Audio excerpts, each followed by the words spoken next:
Trigger warning. This episode may discuss one or more of the following topics: violence, death, including that of people of Indigenous descent, war, abuse, medical issues, self-harming behaviour, eating disorder behaviour or body shaming, drug and alcohol addiction, sexual activity, hate speech or strong abusive language, discrimination, and stereotypes. These potential topics have remained part of the episode as it forms part of the interviewee's story, which cannot be accurately told without including such information. Viewer and listener discretion is advised.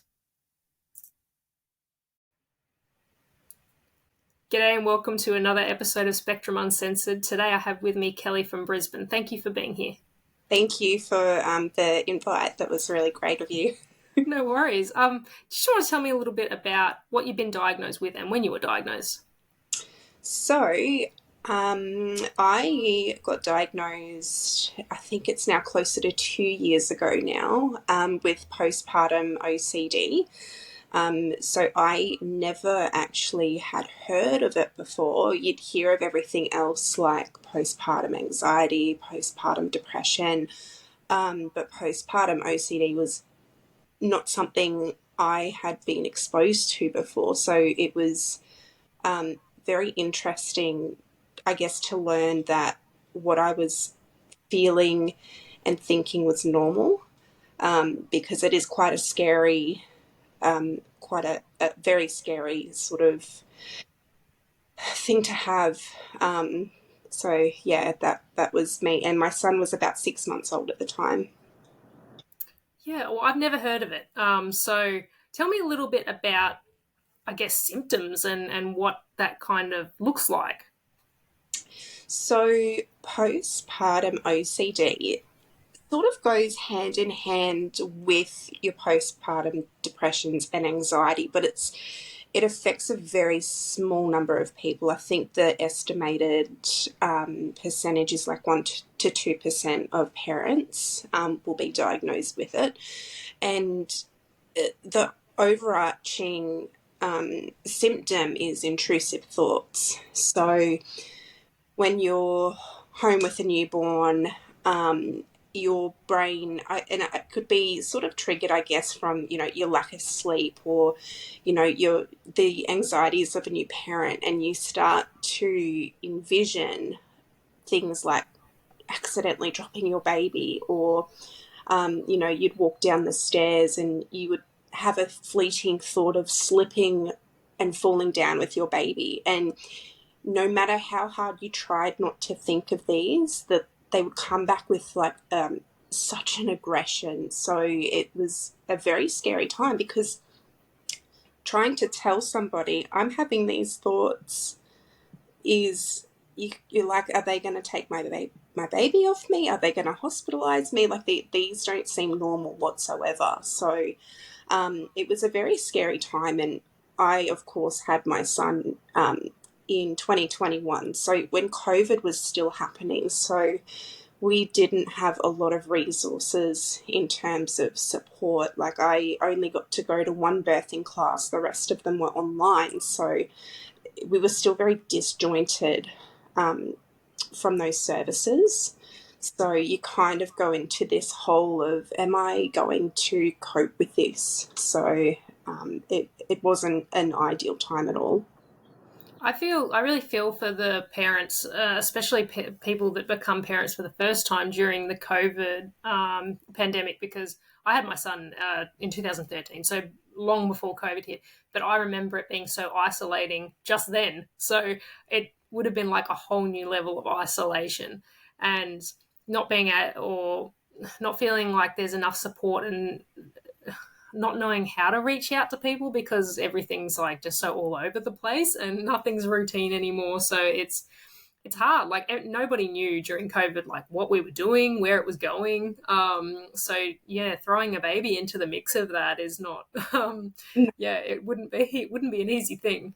No, definitely not at all. So it was a very extremely challenging time. Like I actually went into labour and had him during a lockdown. We had a lockdown that weekend. So even the whole family coming to visit was out of the question.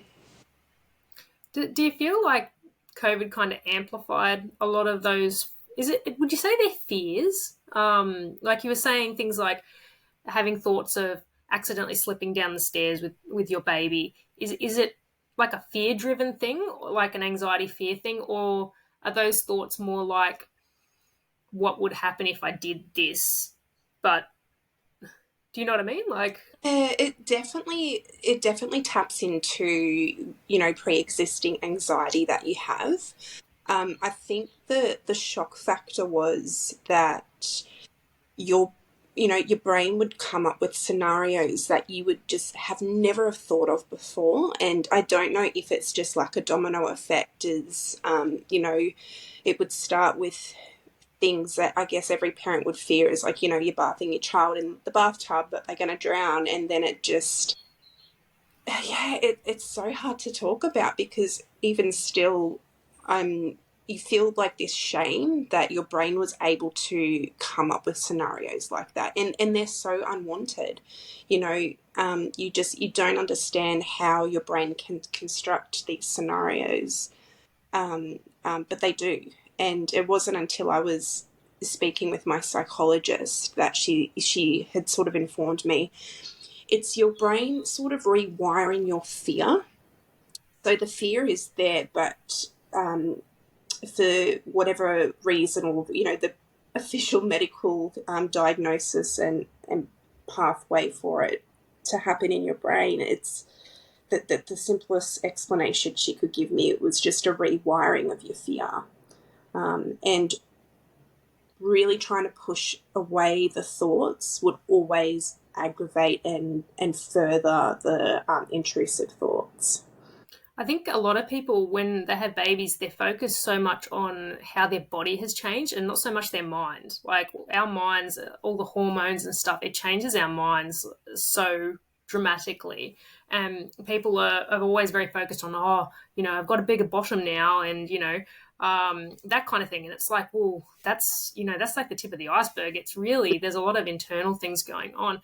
And it's funny you mention, like, that shame of going, how can I possibly have thought up that scenario? It's like, it doesn't mean you want to do that. So I think that's where people get confused. They're like, oh, if you're thinking about that, does that mean that's what you want to do? But I actually distinctly remember I had postnatal depression, or as far as I'm aware, that's what it was. But I used to have really bad nightmares, and I remember distinctly one nightmare where my baby was in a microwave with it Mm. on. And that's the weirdest thing. Why would you think up something like that? That's a very strange scenario. Like, you'd never put your baby in a microwave. But I remember distinctly having that dream and waking up freaking out, thinking, why did I just have that dream? Like, that thought had never crossed my mind to do something like that. So it's weird. Like, you've got so many things going on in your brain after having a baby. No, yeah, it's so hard to comprehend exactly that, like why you would your brain would come up with these ideas. And I could give you such a long list of the most bizarre scenarios my brain has thought up. Like, it's just incredible that before baby, you know you're just going about your life, and it's like this switch sort of happens after baby. And it's just, like I said, I'd never dealt or understood what POCD was until after the fact. So, had you been diagnosed before with OCD or anything like that? Like, there's obviously a difference between, I guess, let's call it traditional OCD Yes. versus your postpartum OCD. So, strangely enough, my psychologist was able to identify that I did have traditional OCD tendencies in childhood. Because I guess I'd gone through the standard depression and anxiety symptoms, sort of, and that was diagnosed quite young as well. But it was quite interesting that, speaking about postpartum OCD and traditional, they are quite different, but it's the obsessions that become similar, because with postpartum OCD, because you're trying to get rid of the thoughts, you obsess over things. So I was obsessed with cleaning the house, and then I became obsessed with my sewing, and I'd pick up, different hobbies and things like that, just so that my mind was always kept busy. With traditional OCD, I didn't, I guess, have it in an extreme case in childhood. I think the one sort of example I had given was I lived in country Victoria growing up as a child, and we would have very long roads between towns. And I always used to click my teeth between the posts that would run up and down the highways. So I'd always click my teeth once every time between the posts. And she would say, and my psychologist would ask, how would you feel if you didn't do that? And that's where it clicked. I was like, I couldn't. Like, it just became this habit out of nowhere. I think maybe the boredom of driving long country roads between towns. There's nothing to do. This was, late 90s, early 2000s. So we don't have iPads or things like that. So you're trying to keep your brain busy, and then it became this habit. And I guess I grew out of that when we moved, because we moved to suburbia and, a big city, and that was not my focus anymore.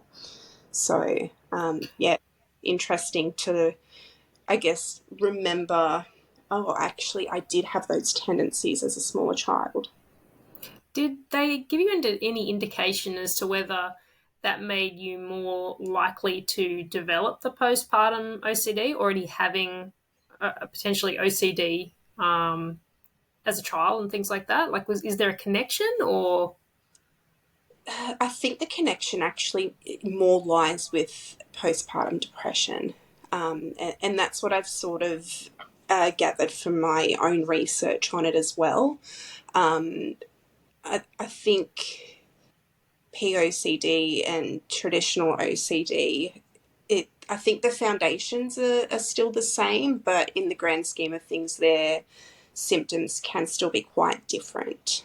I think just in, like I said, I think a switch sort of happens once you have a child, or once you go through, parenthood.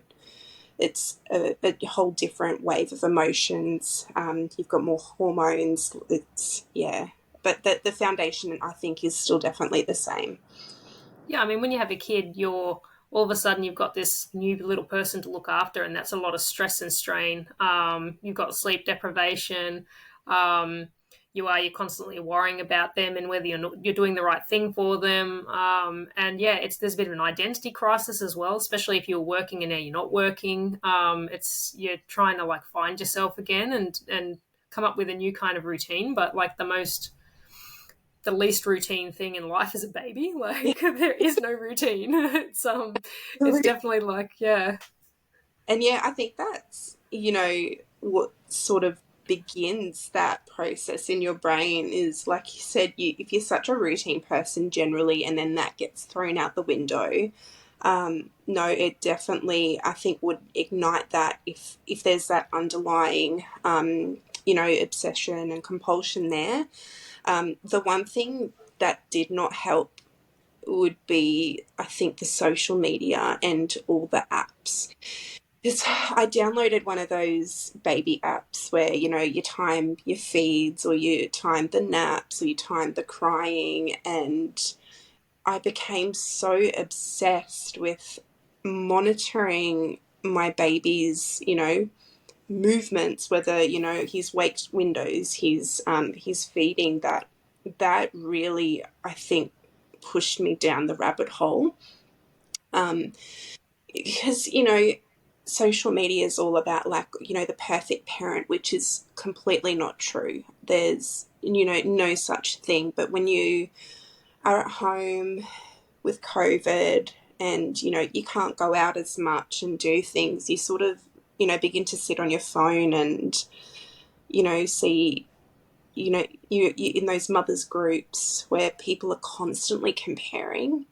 And I ended up deleting the app, which I think was the best thing I ever did, because I really just needed to just listen to my son.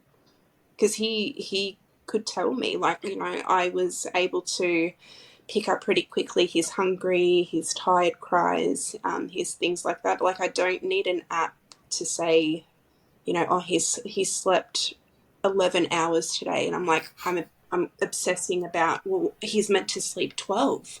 I've lost an hour somewhere, and there would be days where he'd sleep less or he'd sleep more, and that's just what babies do. But in my mind, I was so obsessed with trying to have like the perfect score on, all the things, and it just really ignited the POCD. Yeah, well, I guess everyone in society, it's always that striving for perfection and being the best at this and the best at that. And I think when you have a kid, like, you want all the answers and you want like a manual practically, but every kid is so different, and it gets you down when people are comparing all the time and going, well, my kid does this. And you always hear people before they have kids, when I have a kid, I'm never going to do that. And so you think about all those things you said before you had a kid, and then you start shaming yourself and guilting yourself when you start co-sleeping, for example, because that just seems to be the only thing that's working right now, and that's okay. But in your mind, you're like, I said I wasn't going to do that, and now I'm doing it. So does that make me a bad parent? Like, and then of course, as you say, social media starts feeding that. Yeah, it's 100% a vicious cycle. So it was really hard to sort of come out of that. But once I was sort of able to, and working with my psychologist, I was able to start seeing the light at the end of the tunnel. And there's no such thing as perfection. Like, I I ended up just reminding myself at the end of the day that he's fed, he's got a roof over his head, he's clothed, but most importantly, he's loved. Like, what more do I have to give? If that's the most I can give him that day, then I've done amazing. So it was, yeah, I'm really glad I was able to, I guess, have it identified early, because I would hate to think of, you know, what my life would have continued to have been if I didn't get the diagnosis or didn't get the help or the tools to be able to work through it. So left untreated, what's the next kind of step in postpartum OCD? I think it can still really spiral into your postpartum depression and your anxieties. I really don't want to touch on to, I guess, the postpartum psychosis, because a lot of people say that, that's the next step, is that you actually act on the intrusive thoughts. But postpartum psychosis is its own thing. Um, so I think, that's because there's not so much information about POCD, that can be a bit of confusion there. But ultimately, I think you would really, unfortunately, fall into a further depression, because if you can't reach out, you can't talk about it, you can't work through it's just going to eat you. It's going to eat your soul, essentially.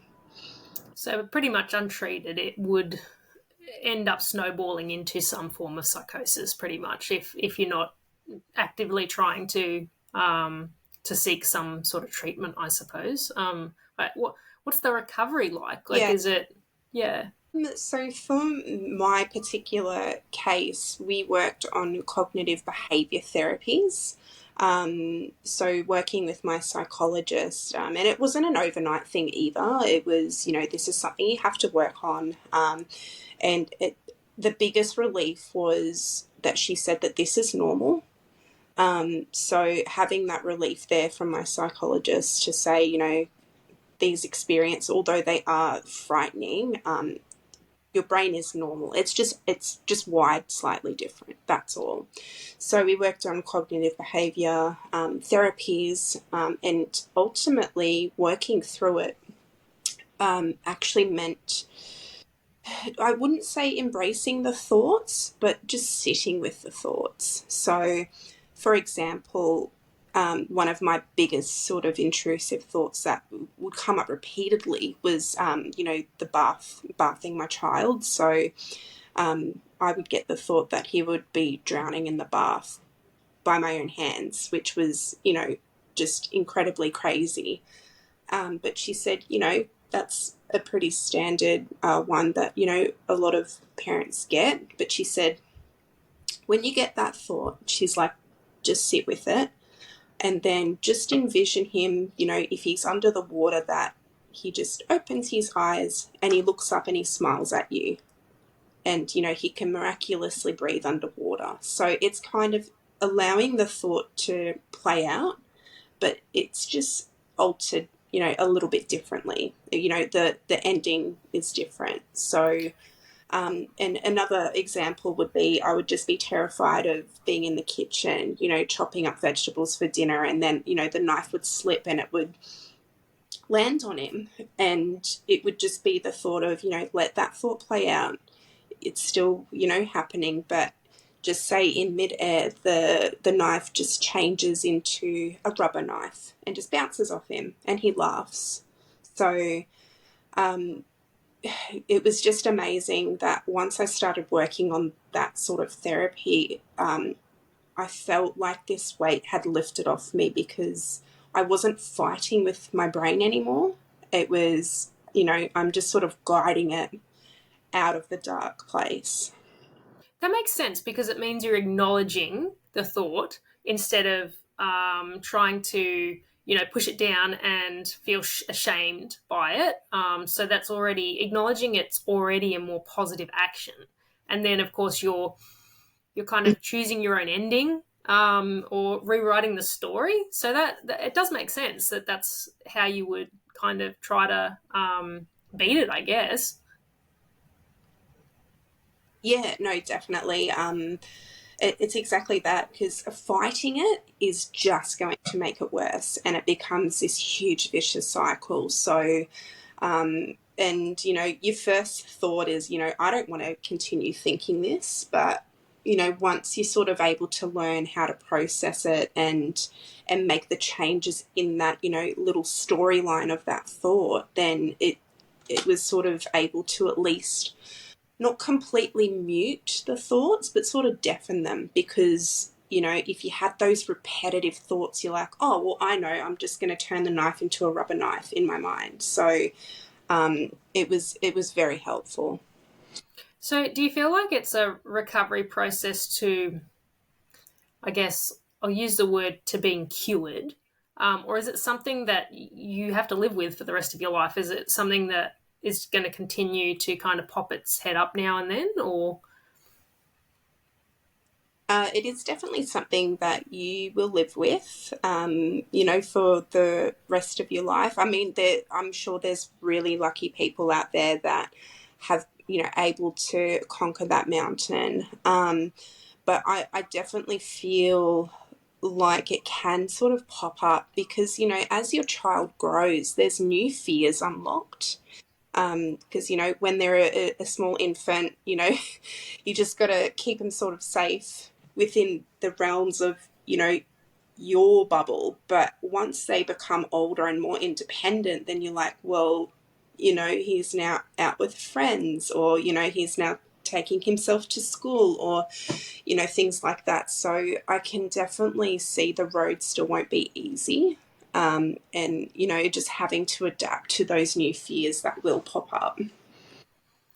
yeah, I think it's the kind of like you've almost, I guess it would lay dormant a little bit too from time to time, and then all of a sudden it's like surprise. So it's it's tricky because like I don't think if you've got depression, for example, I don't think you ever get rid of depression. It just kind of lays dormant there, and you're more susceptible to depressive thoughts and things like that throughout your life. So um, I kind of feel like with my postnatal depression, I never really got over it or, was cured from it. I still find myself sometimes going, oh, here it is again, even though my kid's 10.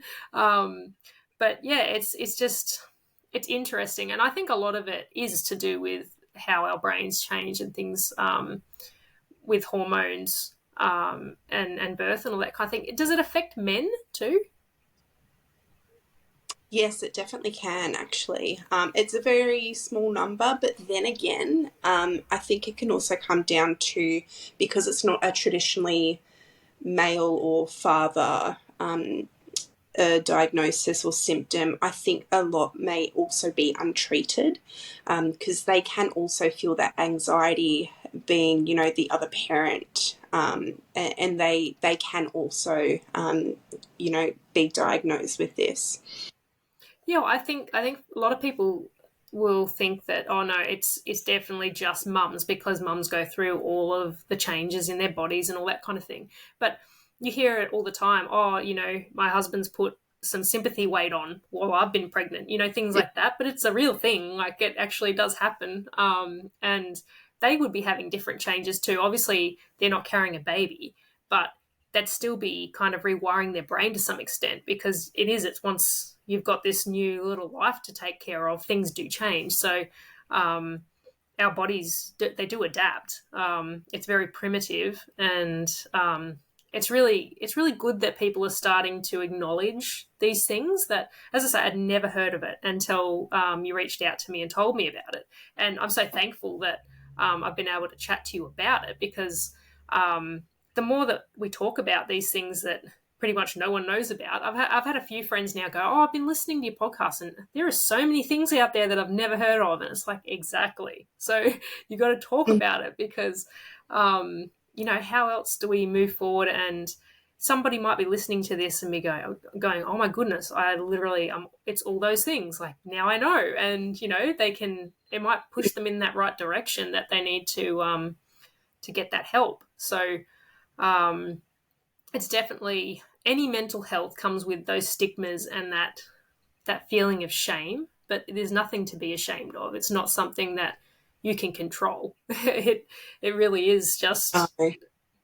what it is. Yeah, I think it really needs to be spoken about a bit more, purely because of that. It might just take someone to listen and say, this ticks so many of my own boxes, and to know that, you know, it's you are fine. You are not going to act out on these. It's just your brain rejigging the fear and that process in your mind. So you are normal. Like it and even when I spoke to my partner the first time about it, he kind of, I guess, laughed a little bit because he was sort of like, oh, that's a bit weird. And I got so upset because I was like, I wish you could just understand, the disgust and the anger I have with myself right now. And I just need you to say, okay, well, everything's going to be okay. We're going to work through this, which he ultimately did. But we were new parents. We didn't know what we were working with. So, something like that to come out of my mouth sort of went, oh, okay. Um, and then I was like, no, I'm actually very serious. I'm very serious about this. So, I think it 100% needs to be spoken about more. So, people don't feel alone, because it can be such an isolating experience if, especially like me, I became very recluse. Like, I don't want to do anything. I don't want to go anywhere because I just want these thoughts to stop. I think we're our biggest critics. So if you actually, come out and say that and tell people about it and ask for that help is a very, a big thing because you're already feeling that shame and that guilt and thinking, what are people going to think of me? How are they going to react? Are they going to take this, the wrong way or, whatever? But it's you've really got to just like take that leap and ask for that help because otherwise it's just a vicious cycle. And um it's hard. That's like the hardest thing to do is to ask for help because you just have, you want to keep your pride and your dignity and all that kind of thing. But i feel like um I feel like that's the most important part. Like it kind of gives you back that pride and that dignity at the end of the day because you went and did that and you're actively trying to help yourself. So I mean, obviously you can't help somebody that doesn't want to be helped, but it's not always the case. Some people just don't know how to ask for the help. And yeah, definitely Yeah. when you've got you've got something that's very confronting like that, it's a lot harder to ask for help. So it's Mhm. yeah, that's very cool that you were able to ask for that help as you saw fit. Yeah. But if somebody isn't diagnosed with this, but they're listening and they think, maybe, what advice would you give them moving forward? No one is going to take your baby because you have these thoughts. Number one, no one's going to take your child, or anything along those lines. And it's you're not going to be hospitalized, and of course, unless you are really down that rabbit hole. So first and foremost, don't let that fear of your child being taken away stop you from reaching out, because that's not the case.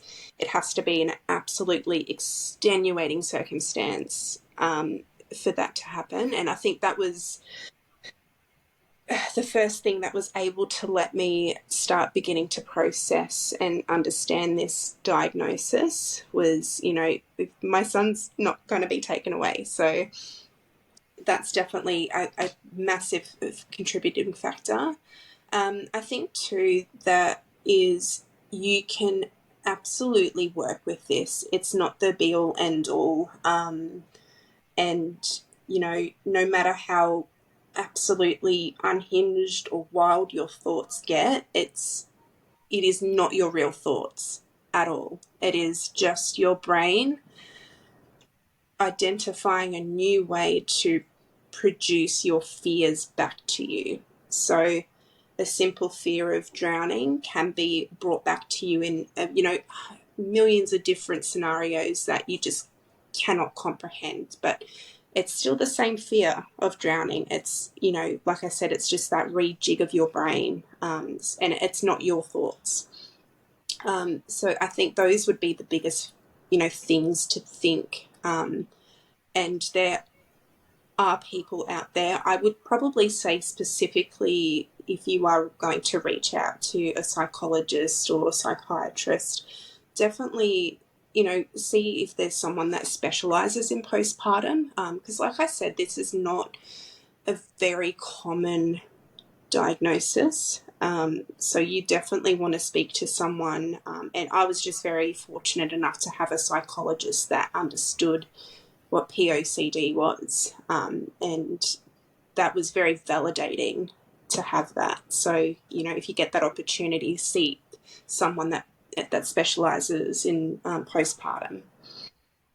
I guess you've made a good point. It's almost like um, reaching out is a fear kind of thing, and you've already got a condition that really plays into fear.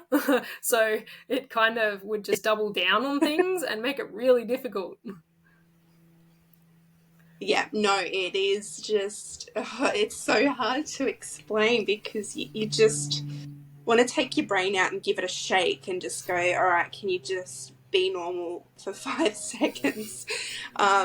And it is, the fear of reaching out is an absolute real thing, because that was my fear, was my child was going to be taken away from me, because, oh, why would a mother have these feeling or these thoughts? And my first thing was, oh my goodness, they're going to take my child.